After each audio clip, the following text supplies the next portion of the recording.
अनिरुद्धाचार्य ने फिर दिया विवादित बयान, संत हुए नाराज।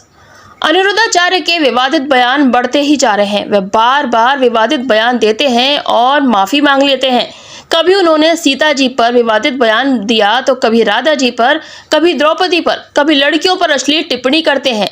आज तो उन्होंने नया विवादित बयान दे दिया है। उन्होंने कहा कि लड़का लड़कियों को ब्रह्मचर्य का पालन शादी तक करना चाहिए, तभी बच्चे स्वस्थ होंगे, नहीं तो बच्चे संस्कारवान नहीं बनेंगे।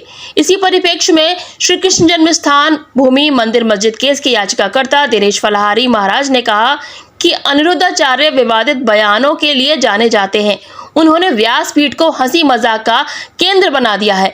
इनको व्यासपीठ की मर्यादा का पालन करना चाहिए। साथ ही उन्होंने कहा कि हजारों करोड़ की संपत्ति इकट्ठा हो जाने पर इनको अहंकार हो गया है। श्री कृष्ण जन्मस्थान भूमि न्यास के प्रदेश अध्यक्ष गुंजन शर्मा ने कहा कि अनिरुद्धाचार्य नामक गुरु ही गलत है। इसके खिलाफ हमने कोर्ट में कार्रवाई शुरू कर दी है।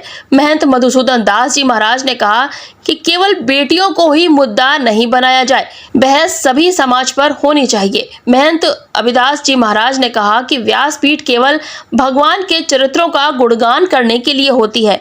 इसमें महिलाओं पर टीका टिप्पणी करना चिंता का विषय है। बयान दे देते हैं ताकि वो भी अपनी जगह पे बने रहें और लोगों का उनको समर्थन मिलता रहे, लेकिन ये समर्थन लेने के लिए वो जिन तिकड़मों का सहारा ले रहे हैं वो बहुत ही गलत है।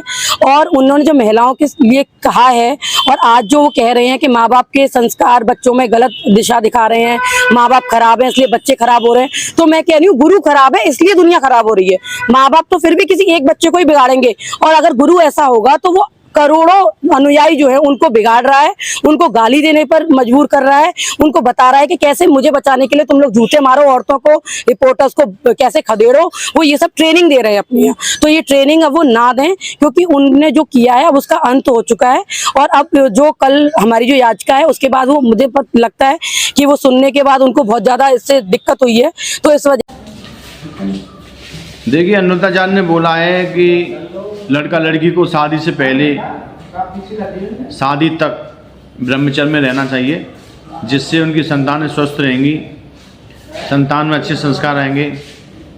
तो अनिरुद्धाचार्य कुछ भी बोल सकते हैं। वो पहले एक ट्रक पर कंडक्टर थे, उन्होंने व्याकरण पढ़ा नहीं है, हजारों करोड़ रुपए की संपत्ति इकट्ठी कर चुके हैं, तो पैसे के अहंकार में इतना बढ़ चुके हैं कि वो महिलाओं पर, सीता जी के बारे में, राधा जी के बारे में कुछ भी बोल सकते हैं।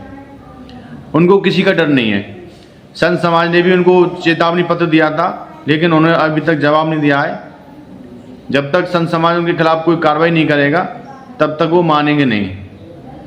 आने वाले समय में एक बड़ी पंचायत होगी, उसमें सभी संत समाज निर्णय लेंगे। इन्होंने धर्म को धंधा बना दिया है। अरे तुम सनातन धर्म के नाम से इतना अरबों रुपए की संपत्ति इकट्ठा किया है, महिलाओं से ही तुमको दान ज़्यादा आता है, उसके बावजूद भी तुम महिलाओं पर टिप्पणी करने से बाज नहीं आ रहे हो।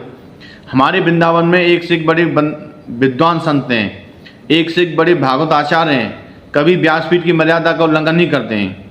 स्वयं देवकीनंदन महाराज जी ने कहा है कि इन्होंने व्यासपीठ को हंसी मजाक का स्थान बना दिया है। तो इनको माफ़ी मांगनी चाहिए, संत भगवान को भी एक्शन लेना चाहिए। जब तक ये इनके खिलाफ ईडी की जांच नहीं होगी तब तक ये मानेंगे ही नहीं। इन्होंने इतना रुपया इकट्ठा किया है, करोड़ों रुपए नंबर 2 में दान का आ रहा है।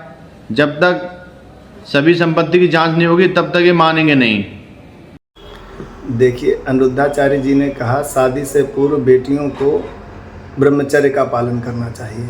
हम कहते हैं डिबेट केवल बेटियों पे ही क्यों हो, डिबेट पूरे समाज पे होनी चाहिए। और ब्रह्मचर्य का अर्थ केवल ये नहीं होता कि हमने शारीरिक सुख भोग के लिए ब्रह्मचर्य नहीं बना। ब्रह्मचर्य का अर्थ होता है हम सबको संपूर्ण संस्कारों का पालन करना चाहिए। हमारे जीवन में किस ब्रह्मचर्य में, वानप्रस्थ में, संन्यास में, गृहस्थ में जिन जिन नियमों को शास्त्रों ने, महापुरुषों ने बताया है, उन नियमों को आप पालन करना चाहिए। ब्रह्मचर्य को लेकर केवल इतनी टिप्पणी न की जाए कि हमने शारीरिक रूप से हम ब्रह्मचारी हैं कि नहीं, हम मानसिक रूप से ब्रह्मचारी हैं कि नहीं, हम आध्यात्मिक रूप से ब्रह्मचारी हैं कि नहीं। आजकल अधिकतर ये देखा जाता है कि हमारे कथा व्यास और भागवताचार्य व्यासपीठ पर बैठकर भगवान के चरित्रों का गायन कम और बयानबाजी अधिक करते हैं, जो कि बिल्कुल भी शोभनीय नहीं है। तो मैं तो अपने कथाकार जितने भी भागवताचार्य हैं उनसे यही निवेदन करना चाहूँगा कि व्यासपीठ की एक मर्यादा है। व्यासपीठ जो है भगवान के चरित्रों का गुणगान करने के लिए एवं भगवान के नाम का प्रचार प्रसार करने के लिए है, ना कि उस पर बैठकर उल्टे सीधे बयानबाजी करने के लिए। तो आप जो है व्यासपीठ पर बैठकर अधिक से अधिक भगवान के चरित्रों का गायन सुनाइए और भगवान के नाम का प्रचार कीजिए। उस पर बैठकर उल्टे सीधे बयान देकर उस व्यासपीठ की भी मर्यादा को भंग ना करें। जय सिया राम, हर हर महादेव।